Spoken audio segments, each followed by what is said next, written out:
जैसा कि आप लोगों ने पिछले एपिसोड में देखा कि किस तरह से श्रेक टीम मेंबर्स ने टीम वर्क करते हुए अपने सेकंड एग्जाम को भी पास कर लिया था और अब श्रेक टीम मेंबर्स को उनका थर्ड एग्जाम दिया जाता है, जो होता है पूरे दिन के लिए बॉडी वर्कआउट करना।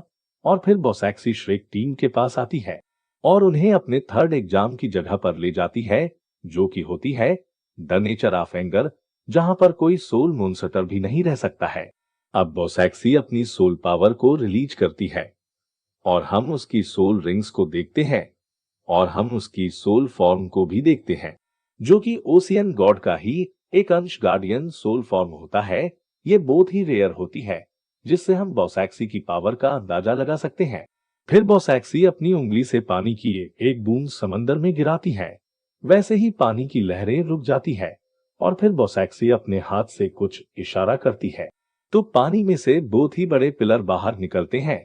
जिसके बाद बोसैक्सी बताती है, सारे दिन के लिए बॉडी वर्कआउट का मतलब ये है कि तुम लोगों को इन पिलर्स पर दिन के लिए खड़ा होना पड़ेगा और पानी की वेव्स को बर्दाश्त करना पड़ेगा।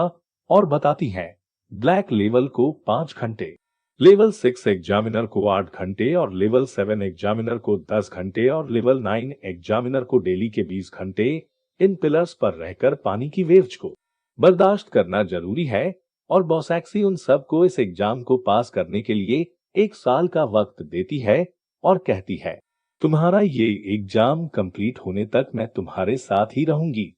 तुम लोगों में से जो भी इस टेस्ट में थक जाए वो मेरे से हेल्प ले सकता है। तो तांगसेन कहता है, ये बात है तो हम अभी से ही इस एग्जाम को स्टार्ट करते हैं।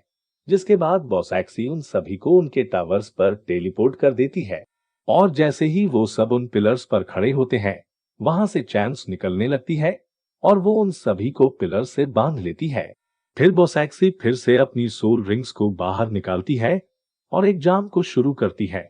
शुरू में सभी टीम मेंबर्स को लगता है कि वो ये टेस्ट आसानी से कंप्लीट कर लेंगे।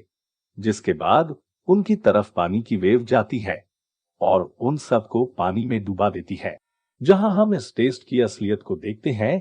फिर पानी की वेव्स का होती है और सभी टीम मेंबर्स बाहर आते हैं, जहां वो सब पानी की पहली वेव से ही थक गए होते हैं। जिसके बाद रोग रोग अपनी और बाकी सबकी सोल पावर को बूस्ट करने के लिए अपनी सोल स्किल को यूज करने की कोशिश करती है, पर वो कर नहीं पाती है। फिर बाकी सभी भी अपनी सोल स्किल्स यूज करने की कोशिश करते हैं, पर कोई फायदा नहीं होता है। फिर तांगसेन कहता है, लगता है हम सभी की सपोर्टिव स्किल्स को सील कर दिया गया है। फिर जीवू की सोल अपनी बॉडी में वापस आ जाती है, जिसके बाद समंदर में दोबारा से पानी की वेव जुड़ती है और हम वहां पर एक ह्यूमन की शेप को देखते हैं, जो सभी वेव्स को बूस्ट करता है और दोबारा से श्रेक टीम मेंबर्स को डुबा देती है, जहां उन सभी की मुश्किलें और बढ़ जाती है। तो तांगसेन कहता है, मैं इन्हें थोड़ा सा कम कर सकता हूं। जिसके साथ ही तांगसेन अपने ब्लू सिल्वर डोमेन का यूज करता है, जिसके यूज से वो सभी थोड़ा रिलैक्स फील करते हैं। जिसके बाद हम देखते हैं बोसैक्सी और बाईशाक को, जो दोनों ही खड़े होकर श्रेक टीम मेंबर्स के एग्जाम को देख रही होती है। अगले सीन में हम देखते हैं तांगसेन की आंखें खुलती है और वो देखता है कि वो आइलैंड के किनारे पर पड़ा है और बाकी के टीम मेंबर्स भी बेहोश पड़े हैं, जिन्हें बाईशाक उठा रही होती है। फिर बाईशाक तांगसेन की हेल्प के लिए आती है। फिर तांगसेन कहता है, मैंने सिर्फ 6 घंटे ही पानी में गुजारे हैं, लेकिन मुझे ऐसा लग रहा है जैसे मेरे शरीर में हजारों तीर चुभ रहे हैं। जिसके साथ ही बाकी मेंबर्स भी उठ जाते हैं। तो बोसैक्सी उन्हें कहती है, तुम लोगों को इस टेस्ट को पास करने के लिए कड़ी मेहनत करनी होगी और अगर तुमने 1 साल में एक दिन भी ट्रेनिंग को मिस किया तो तुम लोगों का ये टेस्ट फेल हो जाएगा। जिसके बाद तांगसेन कहता है, ये टेस्ट कितना भी मुश्किल क्यों ना हो पर हम हर हाल में इसे पास कर लेंगे। जिसके बाद हम देखते हैं श्रेक टीम मेंबर्स को, जो डेली रूटीन की तरह अपना एग्जाम देने लगते हैं और फिर पानी लहरें उठने लगती है। तो तांगसेन कहता है, चलो शुरू करते हैं। जिसके बाद शीन शिफ्ट होता है और हम देखते हैं मार्शल हॉल को, जहां पर सभी 7 क्लेन और वहां के सभी सोल मास्टर्स आए होते हैं।